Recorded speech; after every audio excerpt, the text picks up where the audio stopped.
So hello everyone, my name is Dr. Nadine Mentis and I'm the Program Manager for the Church Center for Entrepreneurship and Innovation. Welcome to our session today, Dining Etiquette with Myka Meier. Again, during the session today, you can have your camera on. Please make sure your audio is off. If you have any questions, feel free to type them in the chat box and I will help moderate the panel with and address them to Myka. And now it's my pleasure to introduce Myka Meier.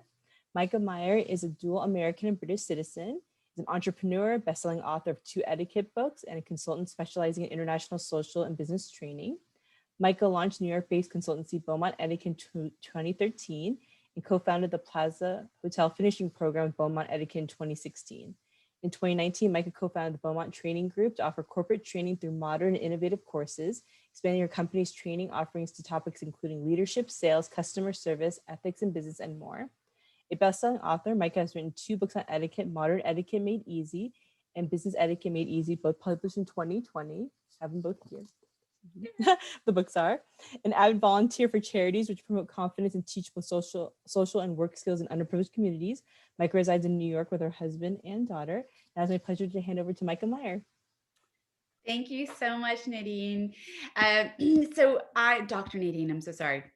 Welcome everybody, welcome. And it's so lovely to see you all. And we were talking right before you all were logging on that it's so nice because we're starting to see normalcy again, I think. And just this week, President Biden said no masks outside within social distancing. And so at least here in New York City, I always think New York, Vegas, LA, there are a couple cities that people follow the lead the rest of the way. So I'm so happy to hear that we're kind of opening and there'll be lots of dining soon and restaurants and in-person meetings before we know it. So today is going to be kind of all the basics. My goal for today is really just to give you what I call tools, right? Actual tools to help you navigate all the tricky kind of parts about dining. Just to give you a little tiny background, I did not grow up in a formal environment at all. I didn't grow up with any kind of formal dining. I grew up in Sarasota, Florida, very casual. Sometimes we ate off of paper plates, and paper towels for napkins. It didn't matter. But now, and I only learned as an adult, my skills that I'm sharing with you today. I went to finishing school as I was late 20s. And so I just want to, sometimes, people think that you have to be raised in a certain way to have good etiquette or to learn this. And I just want to tell you that is not the case. It doesn't matter what your starting point is. At some point as adults, we all take our own initiatives to educate ourselves. And that's what you're doing today. So I'm happy you're here, and I'm going to leave a little section at the end open for Q&A so that you can ask anything you want. It could be about anything we cover today. If there was anything you want to clarify, if there's a tricky food you eat every week and you just don't know how to eat it, today is your day. Judgment-free zone. You can ask anything. Myka, how do you eat a chicken wing? What is that thing called with the fork and the whatever it is? I've heard it all before. I probably asked that question. So today is all to help you. Now, if you have at your home or wherever you are, if you have a couple of tools to practice alongside of me, then wonderful. If not, no pressure. You could always replay this again and practice alongside of me.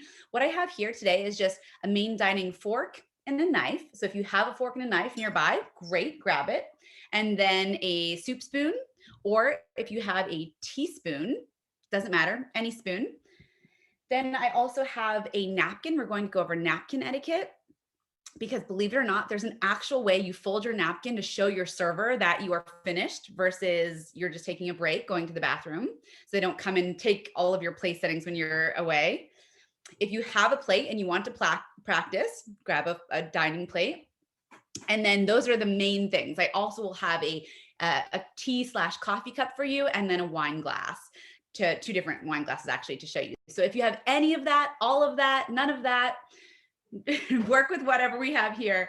But sometimes people like to practice along with me, and that is excellent. So on that note, I want to go ahead and get started, and I'm just going to share my screen with you all so we can get going. So, all right. So the first thing I want to go over is why is this important? You might think, I only go to fancy restaurants once in a while, or maybe all the time, or why is this so important anyway? So as you kind of progress in your career, you will not believe how many business lunches and dinners you will have, depending on the career choice that you go into. But it could be client entertaining, taking out a client. It could be an interview. I cannot tell you how many coffee and tea interviews I've had over the years. There's a very famous story that was written in the Wall Street Journal years ago about the head of a bank who he would narrow down the final candidates, and then he would take them out to a group lunch. And actually they were all on the same playing field. They were all equally educated, equally ready and willing for the job and able. But he said he wanted to see their table manners, because that's how he would be able to see how they would possibly treat other people, treat the service staff. Sometimes is indicative of how somebody orders around a fellow employee or a team member. He wanted to see how they would be if he sent them out with clients, how they would represent his company. And then that's how he narrowed it down. So that was the CEO of Charles Schwab, actually. Very famous story. And he talks about that. So another reason, in addition to having those in-person meetings that you'll probably be having again very soon, imagine trying to sell something or pitch something to somebody sitting across a table, and being so paranoid about which fork and knife was for what, that you couldn't focus on your client or your potential client because you were so confused with what's in front of you. That is the worst scenario, right? So, oh my gosh, what is all this? And then you end up looking foolish for using the soup spoon for your coffee, when really, with just a little bit of education, which you're here today learning, you could have prevented that. And then last but not least, little tiny things we're going to go over today, that really, I can sit at a business lunch or dinner and look across the table and know who has that next level of etiquette under their belt. It's almost like the next level of education just by the way they hold their silverware. So if nothing else today, if you take away nothing else, I'm going to teach you how to hold your silverware in a more formal way, because it's extra impressive. It shows that you're taking extra care in how you're presenting yourself, which shows respect to the other person you're dining with. And that's really all this is about. So on that note, we will get started. So if everybody can just look at this pyramid here. So this pyramid is included in my books, and it is something that I created to help my clients. So it's not an official, Western pyramid of etiquette. It's just something that we created. And I want you to look here. So this is the Western world. So British etiquette, continental etiquette, and American etiquette make up the Western hemisphere in terms of styles of dining. So you see at the very bottom, you see American etiquette. Now, we sometimes use this pyramid throughout business too, because of its formality, which we have talked in previous sessions about, but it particularly really does have a lot to do with dining, because American at the very bottom, that's the least formal style of dining. Then we've got that continental, which is a little bit more formal. And then we've got British etiquette, which both in business and dining is the most formal. So today you're going to learn continental and American, because that's what we will be using most. So let's say you are at your friend's home tonight, and just a family home, very casual. You are welcome to use American etiquette, because the correct dining etiquette is to use the etiquette of the country or culture you're in. So you can always use American dining in America. But here's the difference. Whenever you go to any formal event, like a black tie wedding or a business lunch, even informal, even a very casual business lunch is still considered something we want to show extra respect to. We switch to continental etiquette because it's a little bit more formal. It takes a little bit more education to learn, and it shows respect, maximum respect to all the other diners around you. So I'll show you the difference and when to use each style.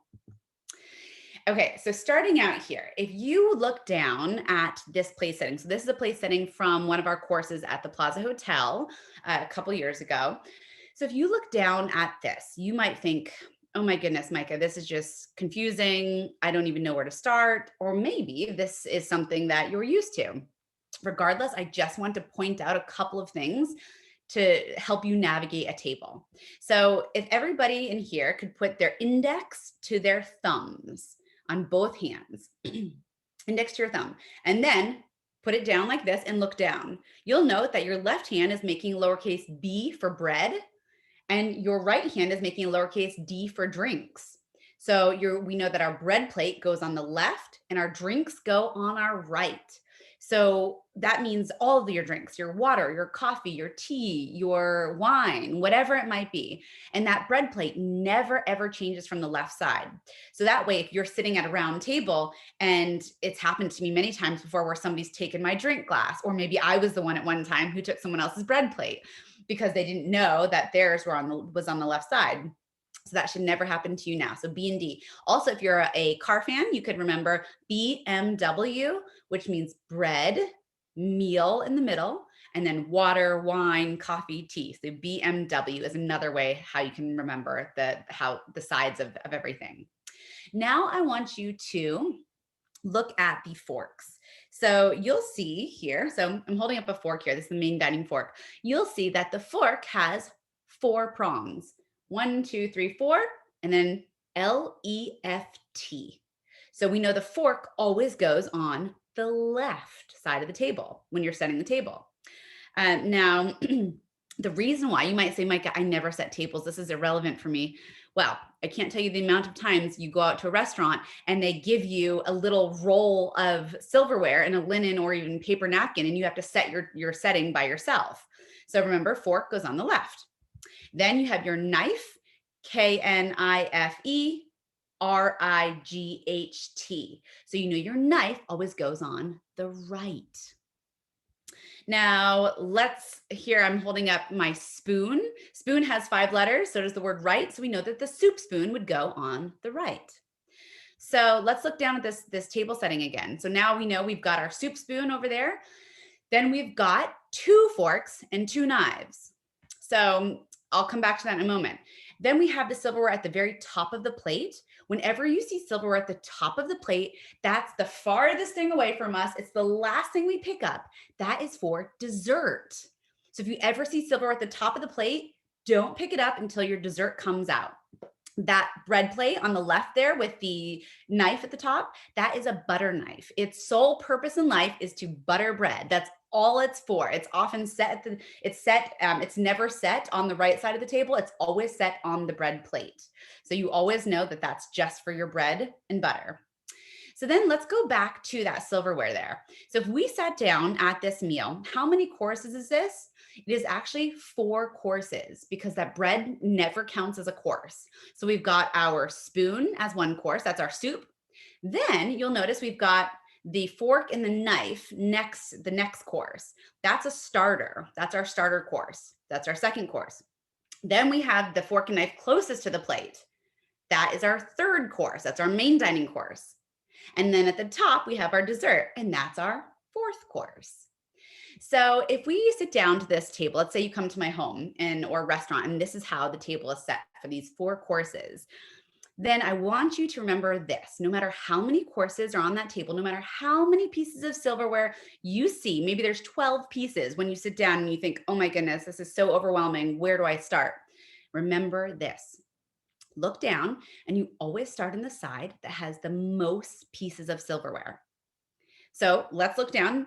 Let's say there were 8 pieces on the right and only 5 pieces on the left. We still know we're going to start on the right because it has the most pieces of silverware. So looking down at this place setting, we know we're going to start with that spoon first as our first course. We don't even know what it is, but we know we're picking that spoon up first. So that's a soup spoon. So our soup course would come, we would eat it, and then the server would take it away. Then we would be left with the 2 forks on the left and the 2 knives on the right. So the next thing you do is, so when there's an uneven number, so that spoon is uneven, right? It doesn't have a partner on the other side. So we just pick it up with our dominant hand. But now we've got 2. So whenever there's 2 pieces, you pick them up together. So we wouldn't just pick up the fork or the knife, we'd pick them up together.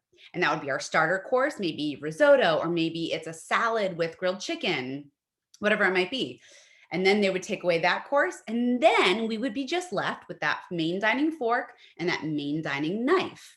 So it's kind of process of elimination. So you always start from the outside and you work your way in. So the last fork and knife you should be picking up are the ones closest to the plate. So remember that. Start from the outside, work your way in. And you always start on the side that has the most pieces of cutlery, just to help you there. So then also you'll notice above the silverware there, the cutlery for dessert, you'll see there's a name tag, and that would be your name written right there. And the host, if you were hosting it, then you never have a name tag. Only, it's called a place card. Only your guests have place cards, not you, because you already know where you're sitting. So you just put place cards for your guests. And then you have your salt and pepper next to the left of the place cards. And sometimes you have your own individual salt and pepper. Sometimes, more commonly, especially in America, we have a shared salt and pepper. And then let's look at all those glasses. So of these glasses up here, we have, so look at the main dining knife. So the knife closest to the plate. The first thing I want to point out is that the blade faces the plate. So the sharp part faces the plate. There's a funny saying that it's a sign of aggression to your neighbor to put it the other way. So we want to always have the blade facing the plate. Come on, I didn't even give you a smile for that one. That was funny. No.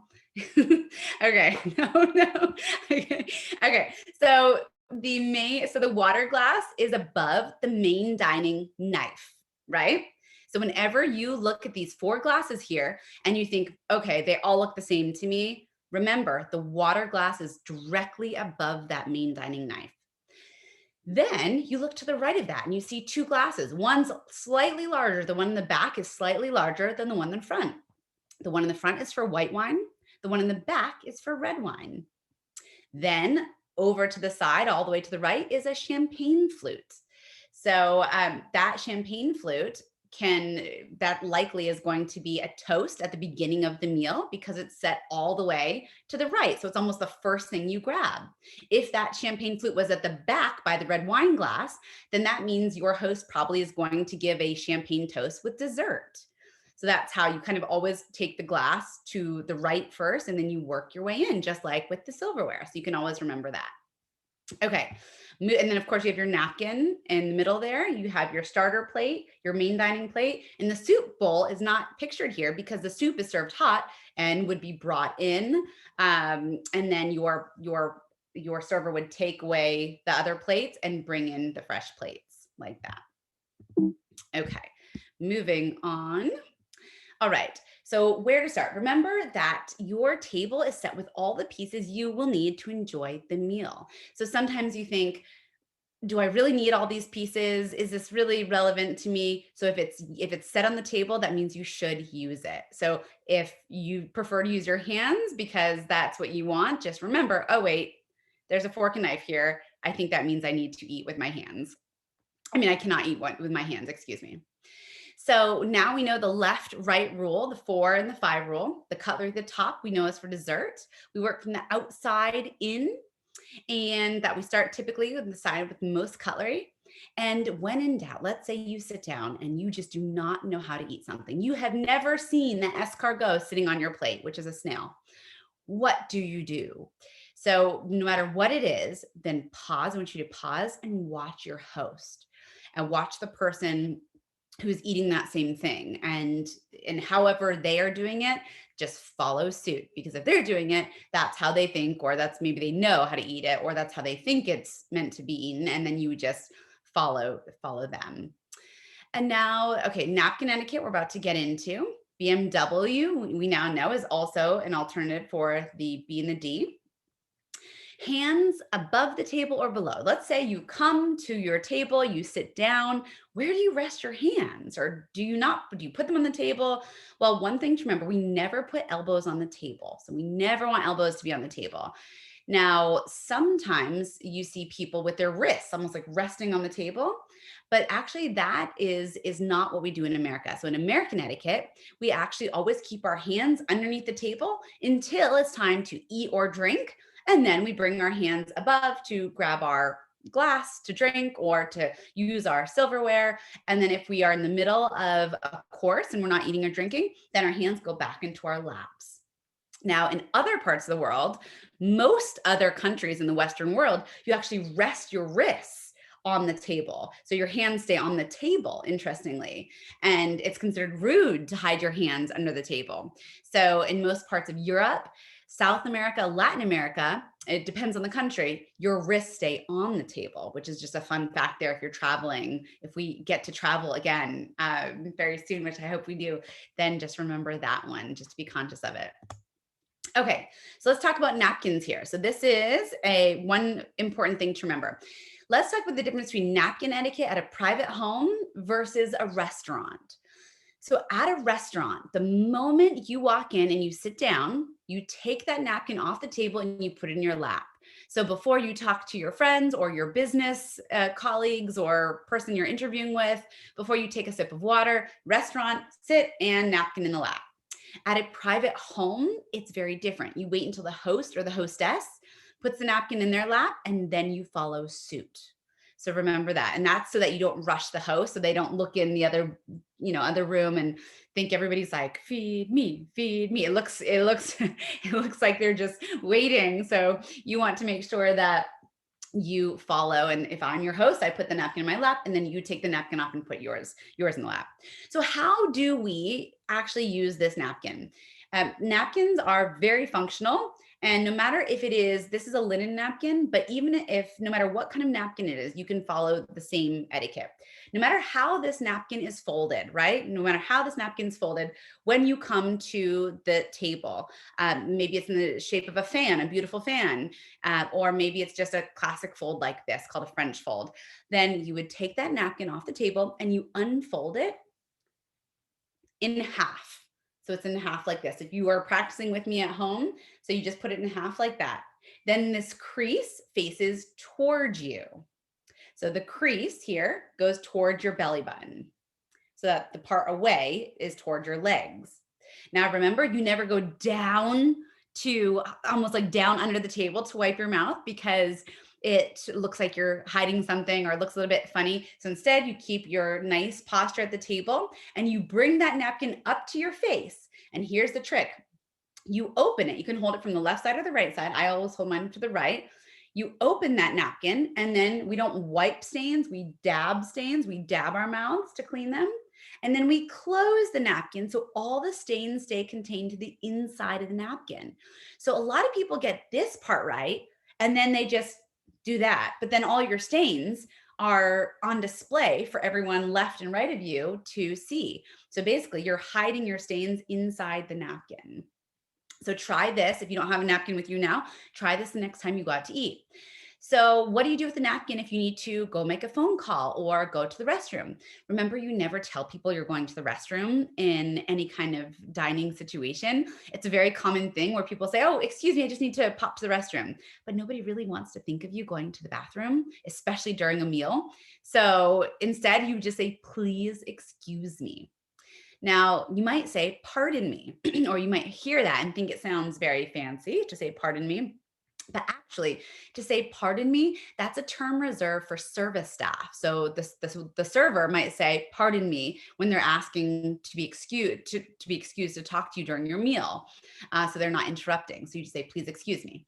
Now, when you go to the restroom, it's almost like body language for your server. And remember, in modern etiquette, we call them servers, not waiters or waitresses, just server. It's a gender neutral term. And we pinch in the middle of the napkin, just like this, and it goes in our chair. And that is a signifier to everyone at our table and also to our server that we are coming back. So pinch and down into the chair. You see that middle photo there of me doing that at the plaza. So I'm coming back. Now, sometimes the server will come around and refold your napkin and put it back on the table, which is actually not correct serving etiquette because then they just refolded your napkin and now your stains are back in a beautiful fan shape with ketchup across the table. So technically, if they do refold your napkin, they should just put it over the armrest or back in your chair. Now, at the end of the meal, to signify to servers and your table that you are finished, you are not coming back, you do the same thing. You pinch in the middle like that, and you leave to the left of the place setting. The left of the place setting. So where that fork used to be, that's where on the table your where your napkin goes. So you can see, sorry, in that last picture there on the right. Okay, so that's napkin etiquette for you. I bet you never knew how much napkin etiquette there truly was to be to be learned, but there you go. Now, Myka, oh, I have a yeah, question that's kind of in line with this. What sure. if you're in conversation and servers come and refill your water when you're in the middle of a conversation? I never know if I should say like stop my conversation, say thank you and acknowledge, or what I should do if you're in the middle of a conversation. Yes. So in the middle of a conversation, you do not have to have a verbal address. I always acknowledge a server. I always just even a head nod. If I'm in the middle of a anything, I always acknowledge. So even just a thank you or whatever it is, or a little smile, that's all it is. But I always find, unless you're in a heated debate or something, where it wouldn't be relevant or apply. But I always acknowledge every single time. The only times if they were, in the middle of serving many, many things, you would just acknowledge in the moment and then let them do their job. Yes. Okay, good question. So going to cutlery. So remember in the beginning when I said if there's nothing else you take away from this dining etiquette lesson, it is silverware and how to hold silverware correctly. Because it's one of those things that, again, you can look across the table and you see who is showing respect to the rest of the room by the way they hold their silverware. It's also very functional to hold your silverware in the correct way. So it might feel funny to you the way I'm about to teach you, but or it might not. It might be second nature to you. And if it feels funny, just practice every single day with lunch, even by yourself in your room when nobody's looking. It doesn't even matter. And then it becomes second nature. And then the next dinner, business lunch you have, you don't even notice that you're doing it. So, okay. So I want you to take, and this is the same, the way that we hold our silverware is the same for both American and continental. Now I'm about to show you the differences. So everyone please take their fork, if you have a fork, and put in your left hand. It does not matter if you're left-handed or right-handed, it's the same. And then everybody please take your knife and put your knife in your right hand. Note that I'm holding my knife, the blade is up, and my knife, I'm holding it with my thumb and it's on my index finger. So it's up like that. My fork is just simply balancing on my index finger and my palms are flat. So it's index out, all index with the balance, all the other fingers out, index, wrap all of your fingers and twist. So again, index, wrap, and twist. And this is the formal way to hold silverware. Now, make sure, if you're doing this along with me, make sure that you don't have what I call McDonald's arches. You have flat index fingers, not this, flat index fingers. And also that you're not holding up here or what we call the bridge of the cutlery. You want to scoot back right about there. Now, when you cut, it's the same again for American and continental. We cut away, so away from the fork, not before the fork. So you cut on the outside of the fork, cut, and then prongs down and into the mouth. Cut, prongs down and into the mouth. Now, here's the difference between American and continental that I was telling you about before. So American, I'll just adjust the screen here. So American dining is cut. Then we rest our knives on our plates. We switch hands and we eat prongs up. That's called American dining. And usually you would cut 4 or 5 pieces at a time. So 4 pieces of that chicken, we rest our knife on our plate and we eat prongs up. Now, continental dining means that we only cut 1 piece at a time. So cut, and prongs and into the mouth. So that 1 piece of chicken and in, small little pieces and in, like that. So that's the difference. So remember, if you're at a casual restaurant or house, that's perfect to use American dining. But the moment in business or anything formal, socially formal, try switching to that continental style because it instantly makes you more polished and seem just a little bit more just a little bit more put together, and it takes a little bit more effort, and therefore shows that you're using your best manners for the person sitting in front of you. It's a very impressive thing to see. And sometimes you might be thinking, yes, I remember being at a restaurant and looking across the table or to the table next to me and seeing these people looking very fancy. But that's just, they were using continental etiquette, and that's it. Continental etiquette is great because it reaches a larger part of the world, and shows that you're cultured, that you're well traveled, and that you are extra respectful at the table. Oops. So, okay, so there I am at the top there, practicing holding my cutlery correctly. Now I want you to look on the left. So on the left, you'll see that there's the silverware. The fork is upside down. The prongs, or tines as sometimes they're called, are facing down. The knife, the blade is facing toward those forks, toward the fork. And you've really created what looks like a kind of an upside down V on your plate. And that is called the break position. That is right there showing your server or the people you're dining with that you're just taking a break. So if the server comes, you might think, oh my gosh, now this makes sense. Why does the server always come up to me and ask me if I'm finished? Always asking me, are you finished yet? Are you finished yet? Maybe it's because your silverware, you're not signifying to them correctly on your plate. So the next time you're just taking a break, having some water, you've taken your 4 or 5 bites, break so you don't eat too fast, put your silverware like that. Now at the end of the meal, to signify to your server, yes, you may take my plate now, I'm finished. Then I want you to switch, and you see that right side, the prongs of the fork are now up, and then the blade is still facing the fork. And if that plate was a clock, looked like a clock, and the top of that plate was 12 o'clock, then the handles of the fork and knife are about 5 o'clock. And that is, again, a signifier that you are finished.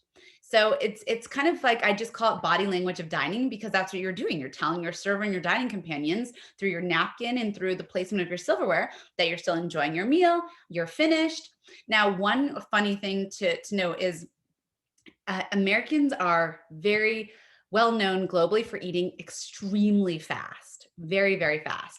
So if you are like the rest of our culture, which I was too, and I had to constantly remind myself to slow down, just remember 4 bites break. 4 bites break, just to kind of give yourself that time. And now remember, so if you are sitting around a table and there's 5 people at the table, the most VIP person at the table is the person that you follow the pace of the meal.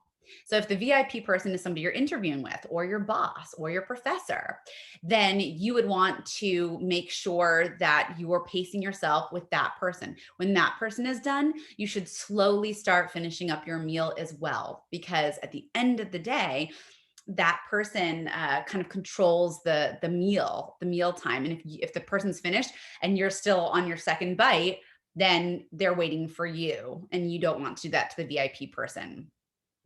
So that's just one thing to know. Now, another question I often get, especially with businesses, is sometimes you will order 2 courses.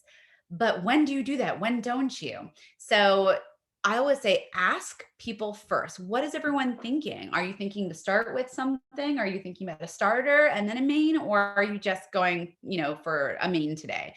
Have that conversation, because one of the most awkward things that can happen is the server comes to you first.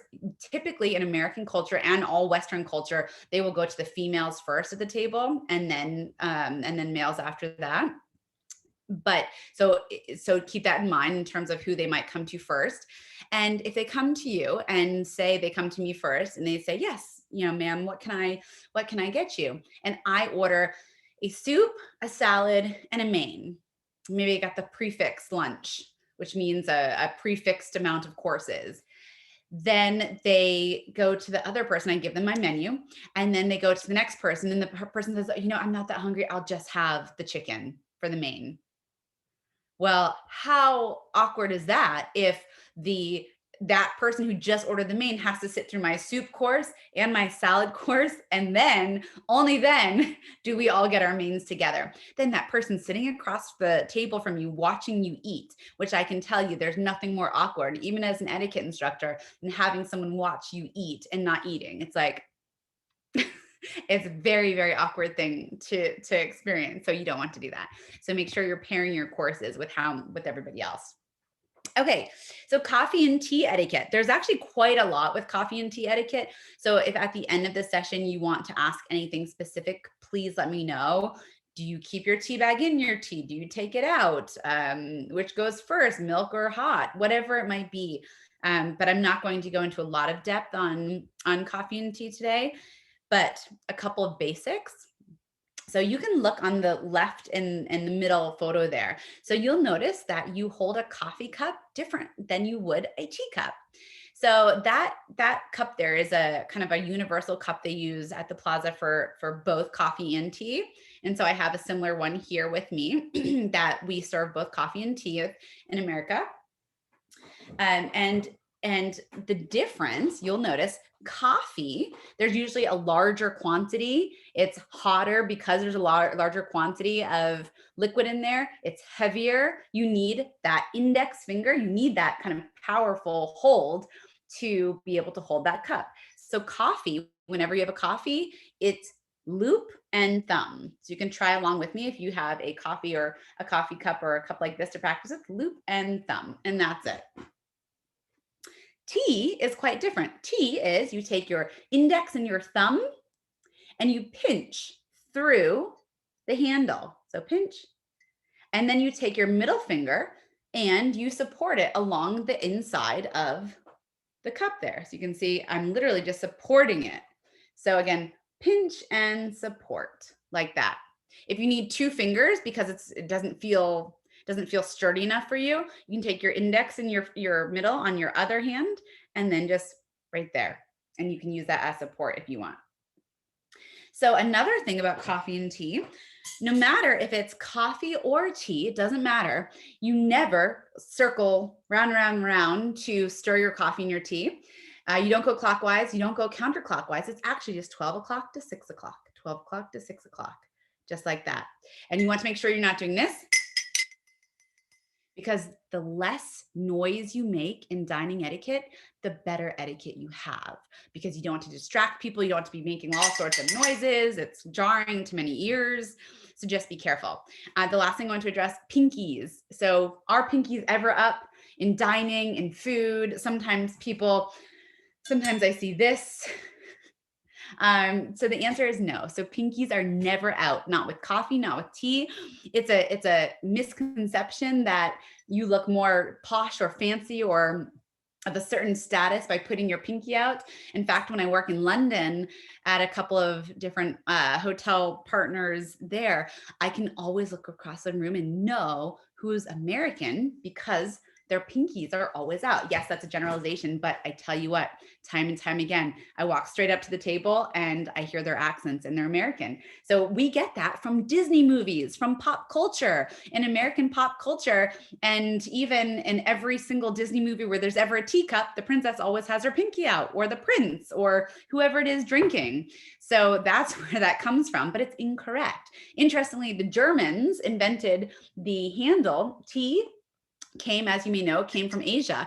And when it first came over to the Western world, it was considered one of the greatest delicacies to have. And if you had tea, if you were in Paris or London, you were some of the wealthiest people in the world. And it would be served in these tiny little cups that did not have a handle, because that's all that they had to really to enjoy. So it was tiny little cups, and they would put out their pinky for balance.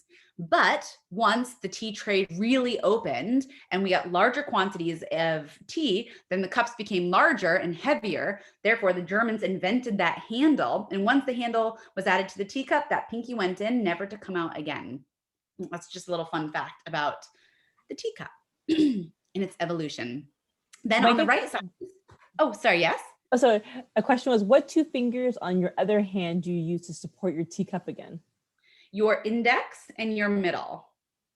So pinch and support, index and middle, like this, like that. So you can just, so you don't want to just do that or that. Two fingers, index and middle, just the very bottom, and then, and okay. You're so welcome. Okay, so then I have here two glasses to show you. So these are the exact same glass, only one is much larger. So if you can see that there. One's actually not even much larger, but you can hopefully see the difference of how much larger they are. I don't know if you can see that here. And now the larger one is for red wine. The smaller one is for white wine. So again, when we were looking at that table setting, if you ever see two glasses, one's smaller, one's larger, then the smaller is for white, the larger is for red. Now, how to hold a glass with a stem. So I always say, it doesn't matter. You could have a glass with a stem of orange juice. It could be water. It could be water goblet. It could be wine. But if it has a stem, you hold the glass by the stem for two main reasons. One, we're getting fingerprints if we hold like that. And two, I call that the monster grab. It just doesn't even look very elegant. And two is, in addition to fingerprints, then we're also heating the liquid. And some people say, well, Myka, red wine is fine to hold at the bowl, right? Because it's not refrigerated. Well, that's actually also incorrect, because some red wines are served chilled, but I guarantee you that red wine is not meant to be served at 98.6 degrees, right? So we never want to hold any, no matter what it is, any glass that has a stem, we always hold it by the stem. And one way that you can remember is if you just take, this is a really quick trick that you can use to see if you're holding it correctly. Take your thumb, your index, and your middle. So take your hand like that, thumb, index, middle. And then just put your index in the front and your thumb in your middle behind. And that's a perfect hold. So again, index comes front. So you're only, the person in front of you should only see your index fingernail, and the other two, and your thumb and your middle finger stay behind. That's one option for a hold. Another is just three fingers and like that. Or if it's too heavy, you can add a third or even a fourth if you need to. And that's absolutely fine. As long as you're holding it by the stem, that's perfect. Remember, the lower to the stem you hold, the more sophisticated a hold it becomes. So this isn't as correct as this, because here you're still holding and then heating the bottom of that glass. So just remember like that. And also when you're drinking, drink from the same point of your glass every single time, so you avoid that lip ring. Not even if, it doesn't matter if you have lipstick or whatever, it could be chapstick, it could be oil from or grease from the food. You don't want that very unappetizing lip ring, no matter what it is that's being left. Okay, moving on. So there again, you see just a little bit of a closer up version. That's me just doing three fingers in the front, which is different than that 1, 2, 3 finger hold, but just a couple options so you have them. Okay, dining deportment and posture. So just remember, you still want to have good posture. That means not elbows on the table, as comfortable as this is. And remember, if you have a handbag or you have, any kind of, like say you go to an interview and you bring a presentation folder, or you have sunglasses, or whatever it is, a wallet. Remember, nothing goes on the table that's not a part of the meal. So you could put it to the sides of you. If you have a chair with a back, you could put it behind your tailbone, in between the tailbone and the back of the chair. But your sunglasses, nothing that's not part of the meal goes on the table. Think about masks too. If you've been asked to wear a mask inside of a restaurant and you take it off, or you're more comfortable that way, then you never put your mask on the table. You always put it away, either in your bag, your jacket pocket, wherever it is that you keep your mask, but never on the table. And then these are just some pictures, just as reminders. We reviewed these pictures in a previous session about good posture, but just so you see them there, just some suggestions. Okay, so a couple last bits of information before we open up the Q&A. So, okay, so here with this plate here. So there's two parts of a plate everyone on this call should know after this session. So two parts of the plate. Let's say this is 12 o'clock right here. This is 12 o'clock here. So the bottom right here of the plate. So think about this is 5 o'clock. So this is 12 o'clock. 3 o'clock, 5 o'clock.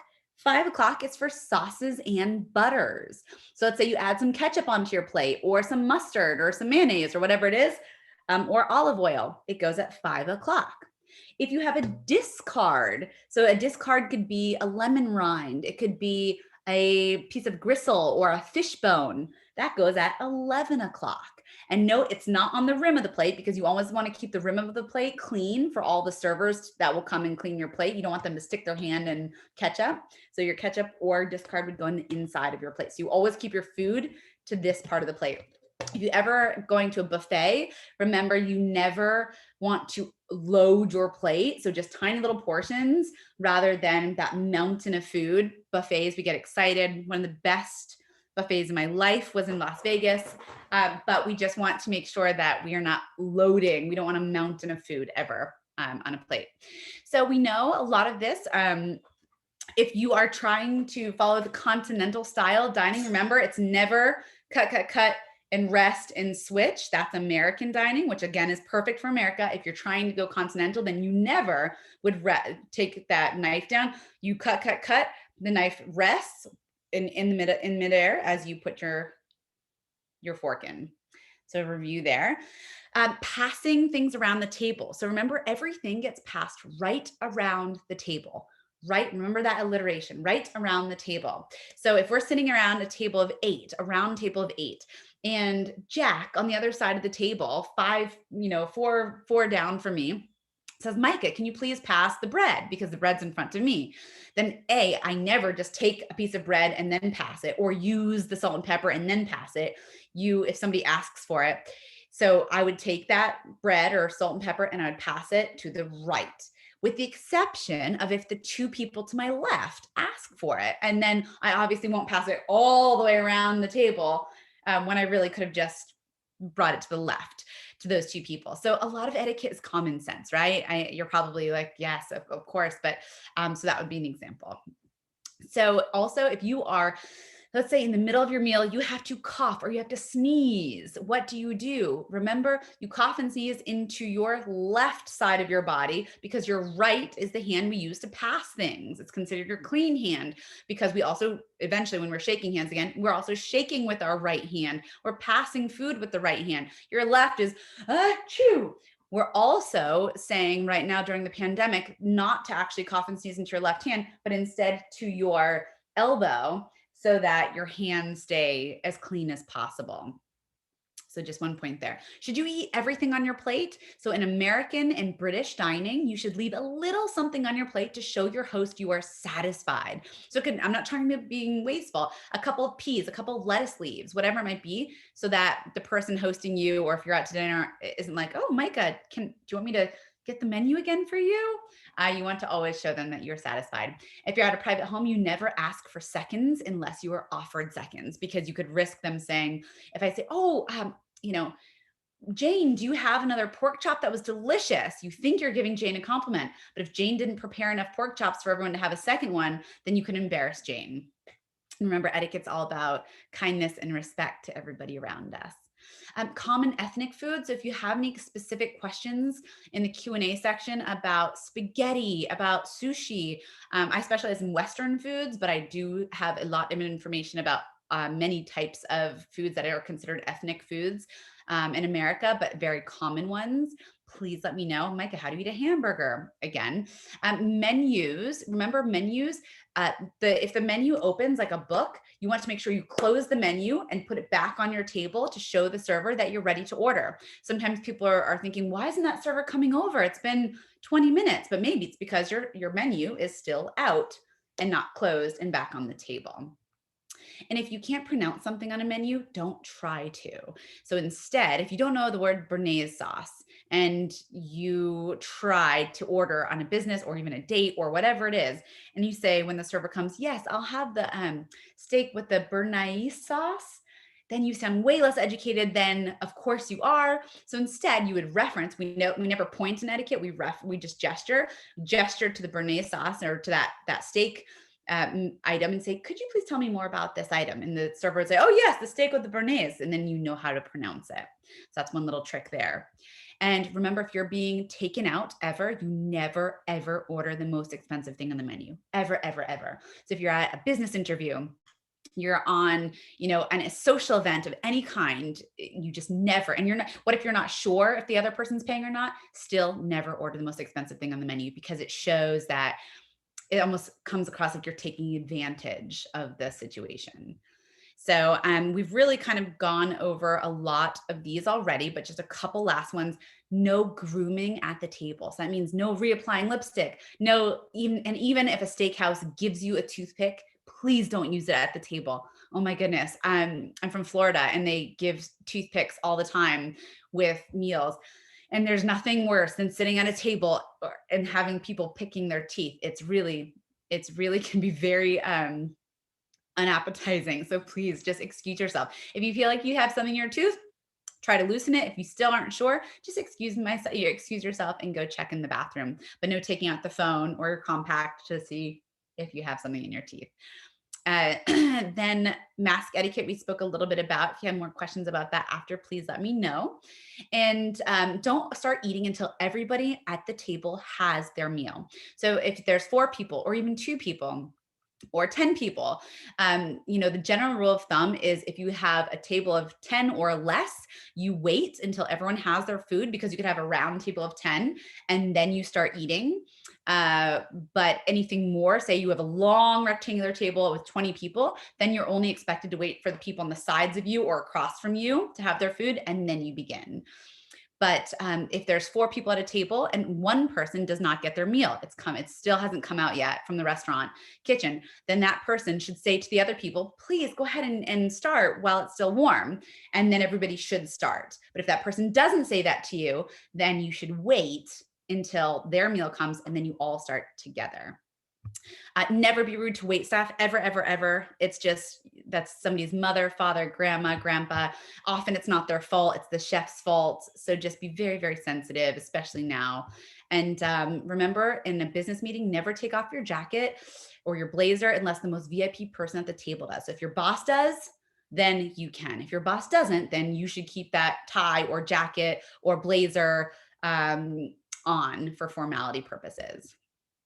And on that note, I wanted to open up to questions. I could teach all day long, but I want to make sure we leave some time for you to ask anything about anything you learned today, questions you have about dining in general. So I just wanted to kind of open it up. Dr. Nadine, is that okay if we take any questions that come up? Yeah, there's a few questions actually in the chat that I was going to bring up. Great. So a student asked, how would you recover from a mistake? Like if you accidentally spill something or took a sip of something that was hot and go, what do you do? Okay, so I think try not to draw attention to it. The more attention you draw to yourself, the longer it kind of gives people time to resonate and to realize that something happened. Often it will just blow over. So for instance, if you for instance, you're eating and a pea drops off of your plate and you say, oh my gosh, I'm so embarrassed. I'm so sorry.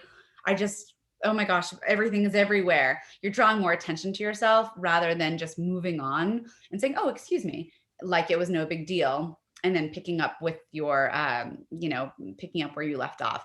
If you drop a napkin on the floor, you shouldn't lean down and pick it up and put it back on your mouth. You should just ask for the server to come over and then may I please have a fresh napkin when you have a moment. Thank you so much. But you not say, oh my gosh, I dropped whatever. You're just drawing more attention to yourself. Also, I forgot soup etiquette. Remember, soup is scooping away from you. So soup is the only food that you scoop by scooping away from you and in. Cereal with milk toward yourself, soup away from you. That's just one bonus there. Thank you. Another question is there a proper way to hang your purse? So if you are hanging your purse, and remember in formal etiquette, just one thing, a purse is for change. A handbag is what that is called, as a handbag in etiquette. A purse is for your wallet or your change. So your handbag you wouldn't hang it. You try your best not to hang it over the back of the chair because the server is coming behind you. They serve from the left and they clear from the right. And they also serve beverages from the right. So if you've got your big bag hung on the back of your chair and the server is trying to come, it's in the way. So it's actually one of the biggest pet peeves servers have. So think ahead of where you're going to eat. Do you really need everything in that bag? Try to pack something smaller that can sit behind your back, to the side. If you have And my secret that I always do is and I always have a big briefcase. I loop the handles over my knee. I know that you were thinking, what? But it actually is my go-to. I would rather, and you never put a handbag on the floor because it means there's nothing of value. Also, sticky and yucky restaurant floors. So I take the handles and I literally just loop it over my knee and then put my knees together. And that's where my handbag lives the entire meal. And it's actually a really good hack if that's helpful. But if there's an extra chair, you may use that chair to put a handbag in the chair. If you have one of those little hooks that goes on the table and then hooks under, you may use that. That's another little option. You can get those on Amazon. Those are called handbag hooks. But those would be my suggestions there. Thank you, Megan. This final comment was, I didn't know I didn't know this either. There's a specific place for sauces on a plate. That is something new. So that is something that I never knew either. That it should be at 5 o'clock. Good. And then a question I had is, when a server comes to take away plates, sometimes they'll take away plates between meals. Do you just stay still, or sometimes I want to pivot to help to give more room? But what is the proper thing to do? So I think it depends on the formality of the restaurant. If it's an informal restaurant, if you're at Chili's or Olive Garden or something like that, that would be considered an informal restaurant, then I always help. I always hand over so they don't have to lean. I always just pass my plate unless they can easily reach it. But if you're at a formal restaurant, you could insult the server by passing things. And also, it's not your job. It's their job to serve you. So if you're at a really nice restaurant, then you let them clear the table and you would not ever touch the plates. That is the formal answer, formal etiquette. You don't pass anything to them. So I think you just have to, because I also think if you're at a very informal restaurant, if you're at IHOP and you're not passing the mound of plates over, it almost comes across as being stuffy or snobby, rather than just helpful to the server that's trying to quickly clear your table. So I think it just depends on where you are. But yes. Perfect. We have 2 new questions. Is there proper etiquette for naturally messy foods such as ribs, or you just never see those in formal restaurants? Well, I would say you rarely see those foods at formal restaurants. Sometimes really nice steakhouses will have ribs. The correct way to eat ribs is actually with a fork and knife. So believe it or not. So if you're at a backyard barbecue, then use your fingers, because you would look so strange if you took out your fork and knife and ate in your continental manner. But at a nice, so I will say, match the formality with how you're eating something with the environment you're in. So at the back, if you come to my home on Saturday and we're having a barbecue, definitely eat with your fingers. If you're going to a beautiful steakhouse at the new hotel down in the Strip, I can't remember it. What is it called again? The one we were talking about? Which one is it? That amazing new hotel that you were saying. Oh, the Resorts World. Yes, then, and it's beautiful and it's a gorgeous and everybody's dressed to the nines, then I would take out my fork and knife and I would eat it like that. But and then sometimes you're given a side bowl that you would then put your bones in. But I'd say whenever in any kind of formal restaurant, think carefully about what you're ordering. So is the spaghetti bolognese, even if it's on the menu, the best thing to order in a business lunch or dinner? Probably not, unless you are really, really good at it. And it's messy, and so just think ahead. Don't order anything with garlic in it, because that's, think about foods that cause bad breath. Think about foods that would be too messy. If you're choosing between ribs and it's just a fish dish, go for the fish. Ask questions. Is the fish deboned, or does it have its full bone? And then you're in charge of deboning it. Ordering a lobster is a disaster at a formal dining. And it's such a funny thing, because lobsters are considered really formal food and very often the most expensive thing on a menu. But unless it's just a lobster tail and it's already deshelled essentially for you, it's probably the worst thing you could serve at a formal restaurant, because it's so messy. So just think strategically about what you're ordering. And then a final question. I know some students have to jump off for our next meeting, but a final question from Vanessa is, what you do if you spill food on your clothing and it's going to stain? I would usually try to get the stain out with some water on a napkin, but that seems like bad etiquette. And then how do you eat a big sandwich or a burger in a business meeting? And how do you eat sushi properly? Last 3. Okay, so burger is cut in half, one side at a time. Sushi is you never put you don't put the rice into the soy sauce. If you're using soy sauce, you would put the protein in. Sushi, there's so much etiquette with sushi. If you have a huge roll, which is very not traditional of Japanese etiquette, if you go to Japan, they don't serve these big monster rolls that we see here in America. You are meant to have, if you have those big rolls, don't try to put those in your mouth at once. Take smaller bites of those. Learn how to hold chopsticks correctly. That's something that you can find so many YouTube tutorials on. And then the other question, sorry, can you remind me what that was? Oh yeah, if you drop something, it's going to stain your shirt. Yes. Okay. Okay, perfect. Thank you. So in that moment, ask the server for tonic water or whatever. They get this all the time. In that moment, if it's an emergency and you're wearing a white blouse and you need to get it off, I think just making it very, very quickly and just dabbing it right then at the table. If it's just a quick thing, because it's more about time efficiency and not having to wait in the bathroom line with your cup of water. I think it's fine just to dab it right then and there. But if it takes a big, like, oh my gosh, it's not coming out, then excuse yourself and go to the bathroom. But I think a little tiny dab, just nonchalantly, is fine at the table. But if because it's kind of an emergency, but otherwise I would say excuse yourself. Thank you so much, Myka. There is one last question. Do you have time for that? Yes. Oh, actually, I have two questions. One is, will you see chopsticks at a formal restaurant? Yes, you will, all the time. Chopsticks at a formal restaurant. So remember, I call it embassy etiquette. And no matter what the culture is, if you walk into a restaurant, let's say a Japanese restaurant or a Chinese restaurant or a Thai restaurant, and they give you chopsticks, you should follow the etiquette of the restaurant you are in. You shouldn't, at a Japanese restaurant, if you're given chopsticks, you shouldn't ask for a fork and a knife. So you should, and many formal restaurants will offer you chopsticks. So definitely learn. It's actually pretty easy to do. You just need to practice. But yes. And the final question is, being from Las Vegas, drinking is a big part of our culture.